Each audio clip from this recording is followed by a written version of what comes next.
اعوذ باللہ من الشیطان الرجیم بسم اللہ الرحمن الرحیم۔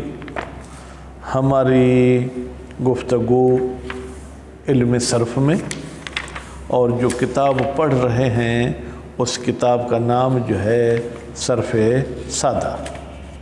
اس صرف سادہ میں کل انہوں نے آپ کو کچھ کلمے کی تقسیم بندیاں بتائی تھیں کہ کلمہ یا صحیح ہوگا یا معطل، پھر معطل کے آپ کو 7 قسم بتائے، پھر کہا کہ کلمہ یا مضاعف ہوگا یا غیر محموس، اس کی بھی آپ کو مثال بتائی، پھر کہا کہ جو ہے جناب سالم کلمہ کسے کہتے ہیں۔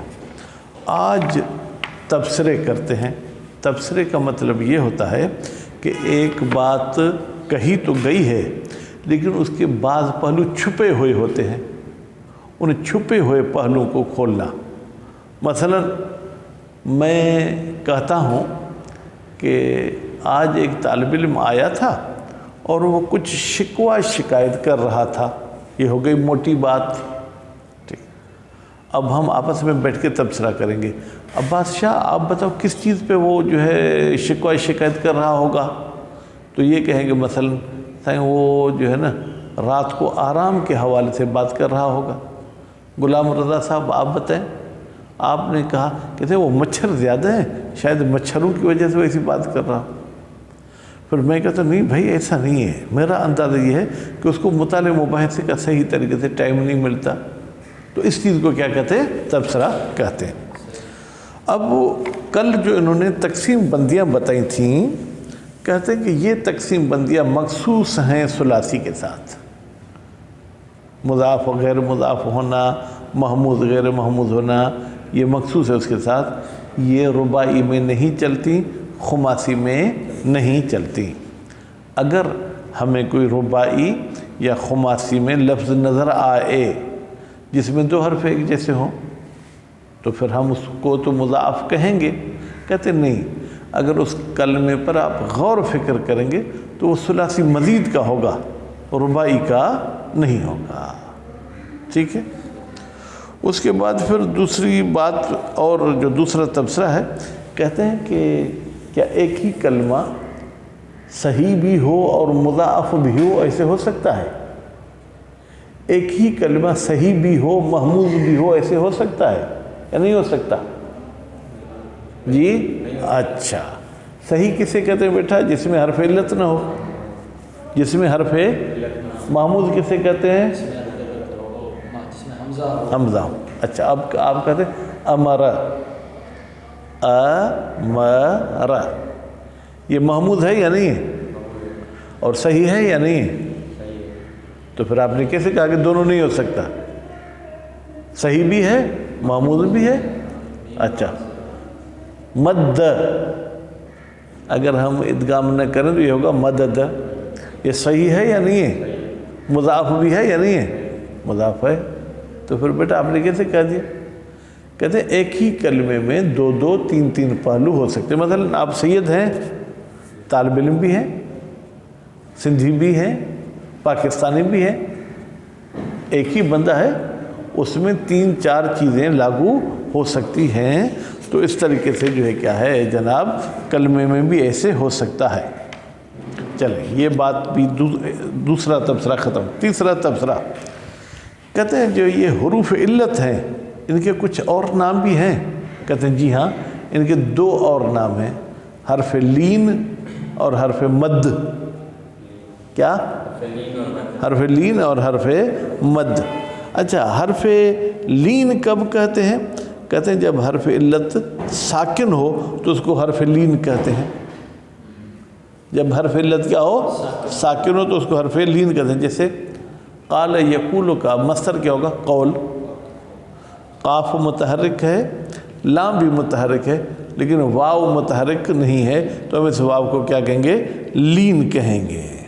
ٹھیک ہے، پھر فرماتے ہیں کہ جو ہے کیا ہے، اگر حرف لین کی ما قبل والی حرکت اس کے موافق ہو تو پھر اس کو ہم حرف مد بھی کہتے ہیں۔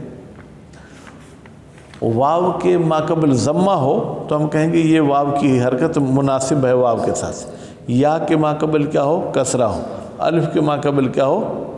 فتح، ٹھیک۔ جب حرف علت ساکن ہو اور ماقبل حرکت موافق ہو تو وہ مد کہلائے گا، لیکن ساکن ہو اور ماقبل والی حرکت موافق نہ ہو تو اس کو صرف لین کہہ سکتے ہیں، مد نہیں کہیں گے۔ قول، واو ساکن ہے، لین ہو گیا، واو سے پہلے ضمہ نہیں ہے تو ہم اس کو مد نہیں کہہ سکتے ہیں۔ چوتھا تبصرہ، کہتے ہیں کہ یہ جو جناب آپ کی ثلاثی کا مضاعف ہے، ثلاثی کے مضاعف کا مطلب یہ تھا کہ دو حرف ایک جنس کے اصلی حروف کی جگہ پر ہو، اس میں ادغام ہوتا ہے۔ ادغام کا مطلب کیا ہے؟ یعنی ایک حرف دوسرے حرف میں داخل کرنا، ٹھیک۔ تو ہمیں دیکھنے میں ایک حرف آئے گا، لیکن جب ہم پڑھیں گے تو وہاں پر ذرا اپنے آواز کو موٹا کریں گے، وہاں پر کچھ زور دے کے پڑھیں گے تاکہ محسوس ہو کہ دو حرف ہیں، جبکہ دو منہ سے ادا نہیں ہوں گے، منہ سے بھی ادا ایک ہی ہوگا۔ مثال ایک مرتبہ آپ کہتے ہیں د، د، دوسری مرتبہ آپ کہتے ہیں د، ٹھیک ہے۔ دونوں صورت میں دال تو دال ہے، لیکن پہلے اور دوسرے کے ادا کرنے میں فرق ہے۔ تو ادغام کا مطلب یہ ہے کہ ایک کو دوسرے میں داخل کرنا، جس حرف کو داخل کر رہے ہیں اس کو مدغم کہتے ہیں، معنی داخل کیا ہوا، اور جس میں داخل کر رہے ہیں اس کو مدغم فیہ کہتے ہیں۔ مثلا مدد، پہلی دال مدغم ہے، دوسری دال مدغم فیہ ہے۔ بیٹا بات واضح ہوگی؟ اچھا، اس کے بعد پھر فرماتے ہیں کہ محموز کے حمزے میں بھی رد و بدل ہوتا ہے۔ محموز کے حمزے کے رد و بدل کو تخفیف کہتے ہیں۔ تخفیف کا لفظی ترجمہ ہلکا ہونا یا ہلکا کرنا، لیکن کہتے ہیں کہ یہاں پر اگر آپ سے کوئی پوچھے کہ کتاب صرف میر کے مطابق تخفیف کی تعریف کریں تو آپ کہیں گے لفظ محموز میں جو حمزے میں رد و بدل ہوتا ہے اس کو تخفیف کہتے ہیں۔ حمزے میں رد و بدل کی دو قسمیں ہیں، ایک کو کہتے ہیں تخفیف قلبی اور دوسرے کو کہتے ہیں تخفیف حذفی۔ تخفیف قلبی کا بیٹا مطلب یہ ہے تبدیل کرنا، یعنی حمزے کو دوسرے حرف میں تبدیل کر دیتے ہیں۔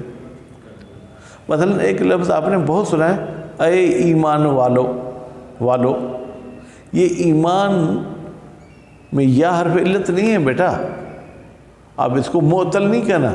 ایمان اصل میں تھا ایمان، اصل میں کیا تھا؟ جب دو حمزے ایک لفظ میں مل جائیں، پہلا حرف حمزہ متحرک ہو دوسرا ساکن ہو تو دوسرے حمزے کو پہلے والی حرکت کو دیکھتے ہوئے تبدیل کر دیتے ہیں۔ یعنی اگر ساکن حمزے سے پہلے فتح ہوگی تو دوسرے حمزے کو الف میں تبدیل کر دیں گے۔ جیسے آمن، اصل میں تھا آمن، اصل میں کیا تھا؟ آمن بروزن اکرم، دوسرے حمزے کو ہم نے الف میں تبدیل کر دیا، ٹھیک ہے۔ پھر مثلا ہم کہتے ہیں اومن، اپنے بناتے ہیں مثال، اصل میں تھا اومن، دوسرا حمزہ ساکن تھا، پہلے والے پہ ضمہ تھا، ضمہ چاہتے ہیں میرے بعد واو ہو، ہم نے حمزے کو واو میں تبدیل کر دیا، ٹھیک ہے۔ ایمان، ایمان اصل میں تھا ایمان، دوسرا حمزہ ساکن تھا، ٹھیک ہے، پہلے والے پہ کسرہ تھی، کسرہ کی وجہ سے دوسرے کو ہم نے یا میں تبدیل کر دیا، ایمان ہو گیا۔ تو اس تخفیف کو کیا کہتے ہیں؟ تخفیف قلبی۔ اچھا، ایک ہوتے تخفیف حذفی، یعنی ہم حمزے کو ہی حذف کر دیتے ہیں۔ جیسے میں آپ کو کہتا ہوں خذ، یعنی پکڑو، خذ بیٹا اصل میں تھا او خذ، اصل میں کیا تھا؟ او خذ، اس کا اصل معنی ہے اخذ، حمزہ فاعل الفعل ہے، خا عین الفعل ہے، اور زال جو ہے کہ وہ لام الفعل ہے، ٹھیک ہے، اخذ۔ اب اس کا مضارع بنے گا یاخذ، یاخذ میں یا علامت مضارع کو ہم نے گرا دی، یا تاخذ سے تا کو گرا دیا، امر بنانا چاہ رہے ہیں، اس کے بعد والا حرف علامت مضارع کے بعد والا حرف ساکن تھا، تو نتیجے میں ہم حمزہ وصل لے آئیں گے۔ عین الفعل خا پر چونکہ ضمہ تھا، حمزہ بھی ضمے والا لے آئیں گے، ٹھیک ہے، اور آخر کو ساکن کریں گے تو او خذ ہو جائے گا۔ لیکن عرب آہستہ آہستہ او خود کو خود بنا دیا، حمزے کو گرا دیا، تو اس حمزے کے گرانے کو تخفیف حذفی کہیں گے۔ بات واضح ہوگی۔ اس کے بعد پھر دوسری بات بتاتے ہیں کہ ہم نے کہا تھا کہ حمزہ تبدیل تب ہوتا ہے جب اس سے پہلے بھی حمزہ ہو۔ کچھ ایسے الفاظ ہیں جہاں پر دو حمزے نہیں ہوتے ہیں، ایک ہی حمزہ ہوتا ہے، اس کے باوجود وہ کسی اور حرف میں تبدیل ہو جاتا ہے۔ بات واضح ہوگی۔ توجہ کے ساتھ یہ سنیں گے اور توجہ کے ساتھ مطالعہ کریں گے تو گویا کہ اصل فعل کے بحث میں ہم کل داخل ہوں گے۔ یہ تو ایک قسم کا مقدمہ تھا۔ تبصرہ یک، پہلا تبصرہ، تقسیمات فوق، اوپر جو تقسیم بندیاں کی گئیں مخصوص ثلاثی است، وہ تقسیم بندی کس کے ساتھ مخصوص ہے؟ ثلاثی کے ساتھ۔ وربائی و خماسی ان کے سامرا نہ دارند، ربائی اور خماسی میں یہ تقسیم بندیاں نہیں ہیں۔ فقط بمثل زلزلہ و سلسلہ مضاعف گفت شدہ است، فقط یہ دو ڈھائی لفظ ہیں جن کو مضاعف کہا گیا ہے۔ زلزلہ ہے ربائی، سلسلہ بھی ہے ربائی۔ اب دیکھیں زلزلہ میں بھی 2 مرتبہ زے آ گئی ہے اور 2 مرتبہ لام، سلسلہ میں 2 مرتبہ سین ہے، 2 مرتبہ لام، اس کو ربائی کہا ہے، مضاعف کہا ہے۔ دوسرا تبصرہ، باید توجہ داشت، ضروری ہے کہ توجہ رکھی جائے۔ کس بات پر؟ کہ یہ کلمے ممکن است ہم صحیح باشد و ہم محموز، ایک ہی کلمہ ممکن ہے صحیح بھی ہو محموز بھی ہو۔ صحیح اس لیے ہے کہ اس میں حرف علت نہیں ہے، محموز اس لیے کہ اس میں حمزہ ہے۔ جیسے امر و سأل، بھائی امر فاعل فعل پہ حمزہ ہے لیکن کوئی حرف علت نہیں ہے، حرف علت نہ ہونے کی وجہ سے صحیح ہے، حمزے کی وجہ سے کیا ہے؟ محموز۔ سأل عین الفعل پہ حمزہ ہے، کوئی حرف علت نہیں ہے، تو حرف علت نہ ہونے کی وجہ سے صحیح ہے، حمزے کی وجہ سے محموز ہے۔ یا ہم صحیح باشد ہم مضاف، اور یہ بھی ہو سکتا ہے کہ ایک ہی کلمہ صحیح بھی ہو مضاعف بھی ہو، جیسے مد ددن، 2 مثالیں دی۔ مد عین الفعل اور لام الفعل پہ ایک جیسے حرف ہیں، ددن میں فاء الفعل اور عین الفعل پہ ایک جیسے حرف ہے، تو حرف علت نہیں ہے، اس حوالے سے یہ صحیح ہے، 2 حرف ہم جنس ہیں، اس لحاظ سے یہ مضاعف ہے۔ ہم چنین، اسی اوپر والے طریقے سے کلمے می تواند ہم معتل باشد و ہم محموز، ایک ہی کلمہ معتل بھی ہو سکتا ہے محموز بھی ہو سکتا ہے۔ جیسے یہ ایسا نا امید ہونا، بیٹا یہ ایسا میں یا فاعل فعل ہے، حرف علت ہے تو یہ معتل ہو گیا، پھر عین الفعل کی جگہ پہ حمزہ ہے تو یہ محموز ہو گیا۔ وہ ابا، ابا میں فاعل فعل پر حمزہ ہے، لام الفعل پر حرف علت ہے، تو حمزے کی وجہ سے عباس سے کیا ہو گیا؟ ہاں، اور حرف علت کی وجہ سے شاباش، ایک ہی کلمہ ہے، محموز بھی ہے معتل بھی ہے۔ وہ یا ہم معتل باشد و ہم مضاف، اور یہ بھی ہو سکتا ہے کہ ایک کلمہ معتل بھی ہو مضاف بھی ہو، جیسے حی، آپ آذان اقامت میں بھی کہتے ہیں نا حی علی الصلاۃ، حی علی الصلاۃ، بیٹا ہا تو حرف صحیح ہے جو کہ فاعل فعل ہے، اصل میں تھا ہا یا، ٹھیک ہے، عین الفعل کی جگہ پر بھی یا، لام الفعل کی جگہ پر بھی یا، 2 حرف ایک جیسے، اس حوالے سے یہ کیا ہے؟ مضاعف، اور دونوں حرف علت ہے، اس لحاظ سے کیا ہے؟ معتل ہے۔ و نیز کلمے می تواند ہم محموز باشد و ہم مضاف، اور یہ بھی ہو سکتا ہے کہ ایک ہی کلمہ محموز بھی ہو اور مضاف بھی ہو، جیسے ان، ان کا مطلب کیا ہے؟ وہ رویا، ان کا ترجمہ کیا ہے؟ وہ رویا، ان اصل میں تھا ان، اب وہ فاعل فعل کی جگہ پر حمزہ ہے، اس حوالے سے یہ محموز ہے، عین الفعل اور لام الفعل کی جگہ پر نون ہے، اس لحاظ سے یہ مضاعف ہے۔ یا عز، عز کا ترجمہ کیا ہے؟ وہ ابلا، جیسے آپ پانی کسی آگ پر رکھتے ہیں، کچھ دیر کے بعد وہ پانی ابلنا شروع ہو جاتا ہے، تو عز اصل میں کیا تھا؟ عزز، حمزے کی وجہ سے محموز ہے، 2 زا کی وجہ سے مضاعف ہے۔ وَأَمَّا کلمہ سالم، لیکن وہ لفظ جو سالم ہوگا وہ کبھی بھی معتل نہیں ہو سکتا، کبھی بھی مضاعف نہیں ہو سکتا، کبھی بھی جو ہے کیا ہے؟ محموز نہیں ہو سکتا۔ ہمیشہ صحیح است، وہ ہمیشہ صحیح ہوتا ہے۔ صحیح کا سالم ہونا ضروری نہیں ہے، کیونکہ از مدہ صحیح ہے لیکن سالم نہیں ہے۔ تیسرا تبصرہ، حرف علت را، حرف علت کو اگر ساکن باشد، اگر ساکن ہو تو حرف لین نامد، اس کو حرف لین کہتے ہیں، جیسے قول، بیع، دار، امیر۔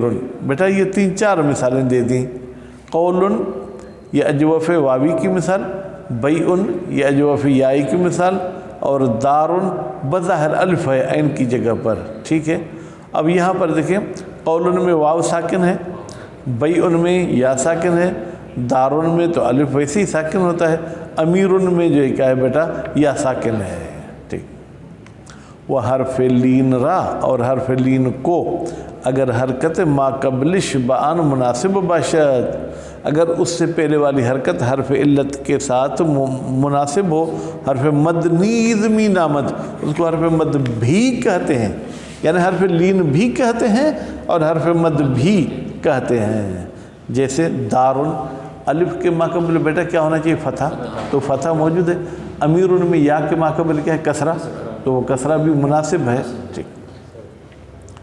حرکت مناسب واو ضم است، واو کے ساتھ کون سی حرکت مناسب ہے؟ ضمہ۔ وہ مناسب با یا کسرے، اور یا کے ساتھ کون سی حرکت مناسب ہے؟ کسرہ، ٹھیک ہے۔ وہ مناسب با الف فتح، اور الف کے ساتھ مناسب کون سی حرکت ہے؟ فتح۔ بنابراین اس بات کو، یہ جو ابھی ہم نے آپ کو بتائی، الف ہمیشہ حرف مد است، الف ہمیشہ حرف مد ہوتا ہے۔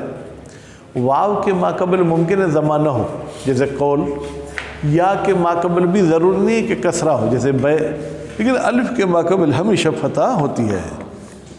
زیرا خود ساکن است، اس لیے کہ الف خود تو ساکن ہے۔ و تا ما قبلش مفتوح نہ باشد، جب تک الف سے پہلے فتح نہیں ہوگی قابل تلفظ نیست، تو اس کا تلفظ نہیں کیا جا سکتا۔ چوتھا تبصرہ، مضاعف ثلاثی، ثلاثی کا مضاعف یعنی رباعی کے مضاعف میں ادغام نہیں ہوگا۔ مثلا زلزل، اس میں دونوں حرف ایک جیسے ملے ہوئے نہیں ہیں، بیچ میں فاصلہ ہے۔ در معرض ادغام است، در معرض یعنی وہ ادغام کی جگہ پر ہے۔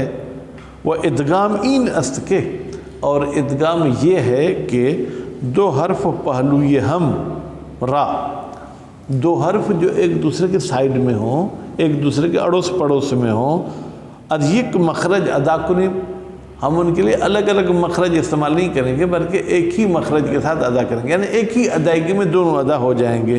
بطوری کے اس طریقے سے وہ ادا ہوں گے کہ در تلفظ بین انا فاصلے نہ یفتد، جب آپ کے منہ سے لفظ نکل رہا ہے تو دونوں حرف کے بیچ میں فاصلہ نہیں، وَلَضَّالِّينَ، اصل میں تھا وَلَضَّالِّينَ، لے لین، تو اس میں فاصلہ ہو گیا۔ ادغام کی صورت میں فاصلہ نہیں ہوگا۔ در این صورت، اس صورت میں، صورت سے مراد کیا؟ ادغام، ادغام والی صورت میں حرف اول را مدغم، پہلے حرف کو کیا کہیں گے؟ مدغم۔ وہ حرف دوم را مدغم فیہ گویند، اور دوسرے حرف کو کیا کہتے ہیں؟ یعنی جس میں ادغام کیا گیا ہے۔ وہ غالباً ہر دورہ بصورت ایک حرف، اور غالباً پھر دونوں کو ایک ہی حرف کی صورت میں لکھا جاتا ہے۔ وہ گاہی آنا ہارا جدائی ازہم می نویسن، اور کبھی کبھی ان کو الگ الگ کر کے لکھتے ہیں لیکن پڑھنے میں الگ نہیں ہوں گے۔ بیٹا دیکھیں، جیسے آپ کہتے ہیں الشمسو، لام شین میں داخل ہوئی لیکن لکھنے میں لام بھی لکھی ہوئی ہے اور شمس بھی لکھا ہوا ہے۔ ماند مدد، مدہ ہو گیا، یہ لکھنے میں بھی الگ نہیں لکھا ہم نے، لیکن الرجل یہاں پر ہم نے لام کو لکھا ہے جبکہ لام کو رے کے اندر ہم نے ادغام کر دیا ہے۔ الرجل، بحث تفصیلی دربار ادغام، کہتے ہیں ادغام کے بارے میں تفصیلی گفتگو در فعل مضاعف ثلاثی، ثلاثی کے جب ہم فعل مضاعف کی بحث کریں گے خواہد آمد تو وہاں پر آئے گی، البتہ ثلاثی مجرد میں یہ بحث ہے۔ پانچواں تبصرہ، حمزے و حروف علت در معرض تغییرند، حمزہ اور حروف علت رد و بدل کی جگہ پر ہے، یعنی ان میں رد و بدل ہوتا رہتا ہے۔ تغییر حمزے را، حمزے کے تبدیلی کو تخفیف گویند، اور حرف علت کے رد و بدل کو کیا کہتے ہیں؟ وہ کل پڑھ کر آئے، اعلال کہتے ہیں، ٹھیک۔ وآن بے دو صورت است، اور تخفیف کی دو صورتیں ہیں، قلب و حذف۔ قلب یعنی تبدیل کرنا، حذف یعنی گرا دینا۔ تخفیف قلبی، بھائی تخفیف قلبی کی ذرا مثال اور مطلب سنیں۔ ہرگاہ در کلمہ ای حمزے ساکن، جب کسی کلمے میں کسی لفظ میں ساکن حمزہ ہو، بعد حمزے متحرک، اور وہ ساکن حمزہ کس سے واقع ہے؟ ایک اور حمزے کے بعد واقع ہے، وہ پہلے والا حمزہ متحرک ہے، قرار گیرد واقع ہو، حمزے ساکن را، ساکن حمزے کو بے حرف مد تبدیل می کنند، اس کو حرف مد میں تبدیل کر دیتے ہیں، یعنی وہی حرف علت میں تبدیل کر دیتے ہیں۔ جیسے امن فعل ماضی ہے، اب آپ نے اس کو کر دیا آمن، ٹھیک ہے، اور اس کے بعد امر کو آپ نے کر دیا امر، حمزے کو واو میں تبدیل کر دیا۔ ایمان کو آپ نے ایمان کر دیا، حمزے کو یا میں تبدیل کر دیا۔ ولی اگر حمزے یہ ساکن بعد از حرف متحرک کی، لیکن اگر ساکن حمزہ ایک متحرف حرف کے بعد تو آتا ہے، متحرک کے بعد، لیکن وہ متحرک حمزہ نہیں ہے، کوئی اور ہے، غیر از حمزے، حمزے کے علاوہ کوئی اور، قرار گیرد، وہ ساکن حمزہ آ جائے، تبدیل آن بحرف مد جائز است، تو اس حمزے ساکن کو حرف مد میں تبدیل کرنا واجب نہیں ہے، جائز ہے، نہ واجب۔ جیسے رأسن، بیٹا حمزہ ساکن ہے، اس سے پہلے حمزہ نہیں ہے بلکہ را ہے، اب اس حمزے کو الف میں تبدیل کرنا چاہیں کیونکہ را پہ فتح ہے، راسن بھی کہہ سکتے ہیں، راسن۔ شؤمن، اب یہاں پر حمزہ ساکن ہے لیکن اس کے ماقبل حمزہ نہیں ہے، شین ہے، تو اس کی وجہ سے ہم شومن بھی کہہ سکتے ہیں، زئبن کو زیبن بھی کہنا چاہیں تو کہہ سکتے ہیں۔ وَدَرْ بَعْضِ کلمات دیگر، کچھ اور کلمات میں بھی، کہ وضعیت فوقرا ندارت، جن میں اوپر والی پوزیشن نہیں ہے۔ کیا مطلب؟ یعنی اس کا ماقبل والا جو ہے فرض کریں وہ ساکن نہیں ہے، نہیں وہ ساکن ہے، یا خود حمزہ ساکن نہیں ہے، ٹھیک ہے، تو تبدیل حمزے شنیدہ شدہ است، حمزے کی تبدیلی سنی گئی ہے۔ جیسے آپ کہتے ہیں آئمہ، کیا کہتے ہیں؟ آئمہ، کہتے ہیں آئمہ کو ایمہ بھی کہا جاتا ہے، حالانکہ دوسرا حمزہ دیکھیں یہ متحرک ہے، ساکن نہیں ہے، اس حمزے کو انہوں نے یا میں تبدیل کر کے ایمہ کر دیا۔ پھر آپ کہتے ہیں کہ نبیٌ، ٹھیک ہے، نبیٌ اصل میں کیا تھا؟ نبیٌ، حمزہ متحرک ہے، ماقبل یا جو ہے کیا ساکن ہے، ہم نے حمزے کو یا میں تبدیل کر دیا، تو اب دو یا ہو گئے، پھر یا کو یا میں ادغام کر کے نبیٌ کر دیا۔ بریء، یہاں پر بھی جو ہے کہ حمزہ متحرک ہے، ماقبل یا ساکن ہے، پھر بھی ہم نے حمزے کو یا میں تبدیل کر دیا، یا کو یا میں ادغام کر کے بریٌ کر دیا۔ نبوءۃ، حمزہ متحرک ہے، واو جو ہے کہ ساکن ہے، پھر بھی ہم نے حمزے کو واو میں تبدیل کیا، واو کو واو میں ادغام کر کے نبوۃ کر دیا۔ مقروء، یعنی پڑھا ہوا، اب حمزہ متحرک ہے، ماقبل حرف صحیح ساکن ہے، صحیح تو نہیں کہیں، مقروء، حمزے کو واو میں تبدیل کیا، واو کو واو میں ادغام کر دیا۔ تخفیف حذفی، تخفیف حذفی کا مطلب یہ ہے کہ حمزے کو گرانا ہوگا، اس کو تبدیل کرنا نہیں ہوگا۔ قاعدہ مشخصی ندارت، اس کا کوئی معین قانون نہیں ہے۔ دیکھیں قلبی کا قانون معین تھا، اگر دو حمزے ہوں تو تبدیل کرنا واجب ہے، اگر دوسرا ساکن ہو اور پہلا حمزہ نہ ہو لیکن متحرک ہو تو اس کو تبدیل کرنا جائز ہے۔ اور پھر کہا کبھی کبھی حمزہ متحرک ہوتا ہے، ماقبل ساکن ہوتا ہے، اس کے باوجود حمزہ تبدیل ہو جاتا ہے۔ اس حمزے کے جو ہے کیا وہ حذف کا کوئی خاص قانون نہیں ہے، وہ سماعی است، اور یہ عربوں سے جو ہم نے سنا ہے اس کے مطابق ہوگا۔ جیسے اؤخذ، اس کو خذ کر دیا، حمزے کو گرا دیا۔ اؤکل، یعنی تم کھاؤ، اس کو کل کر دیا۔ تغییر حرف علت را اعلال گویند، حرف علت کی تبدیلی کو کیا کہتے ہیں بیٹا؟ ہاں اعلال کہتے ہیں۔ وہ اعلال حرف علت برسے قسم است، اور حرف علت کے اعلال یعنی رد و بدل 3 قسمیں ہیں۔ سکون یا تو ہم حرف علت کو ساکن کر دیں گے، وہ قلب یا ہم حرف علت کو تبدیل کر دیں گے، وہ حذف یا اس کو ہم حذف کر دیں گے۔ بیٹا اب اس کی مثالیں اگر کہیں تو میں آپ کو بتا دوں، مثلا قول تھا، اب قال کر دیا، گویا کہ واو ساکن ہو گیا، یا اور بھی مثالیں ملیں گی۔ قلب قول میں واو کو الف میں تبدیل کر دیا، ٹھیک ہے۔ حذف آپ جب گردان کرتے ہیں دعا یدعو کے فعل امر کی تو آپ کہتے ہیں ادعو، واو کا آپ نے حذف کر دیا۔ کہ اعمال ہر قدام کہتے ہیں کہ ان تینوں میں سے ہر ایک کے جو ہے کیا ہے کارنامے اعمال طب کے قواعد خاص قوانین کے مطابق و در شرائط معینی اور معین شرائط کے ساتھ صورت می گیرد، ٹھیک ہے بیٹا۔ اعمال نہیں کہیں، پھر اعمال کہیں۔ اعمال یعنی ان کو جاری کرنا، خاص قوانین کے مطابق صورت می گیرد یعنی وجود میں آتا ہے۔ تفصیل آن اس اعلال کی تفصیل در فصل 12 12ویں فصل میں بیان کریں گے۔ بخش اول یعنی پہلا حصہ۔ اس کتاب کے 2 حصے ہیں، ایک حصہ فعل کا ہے، دوسرا حصہ اسم کا ہے۔ کہتے ہیں جو پہلا حصہ فعل والا ہے اس کی 12ویں فصل میں بیان کریں گے۔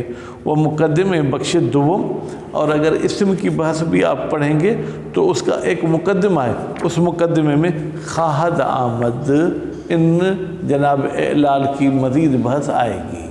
صلی اللہ علیہ محمد و آل محمد۔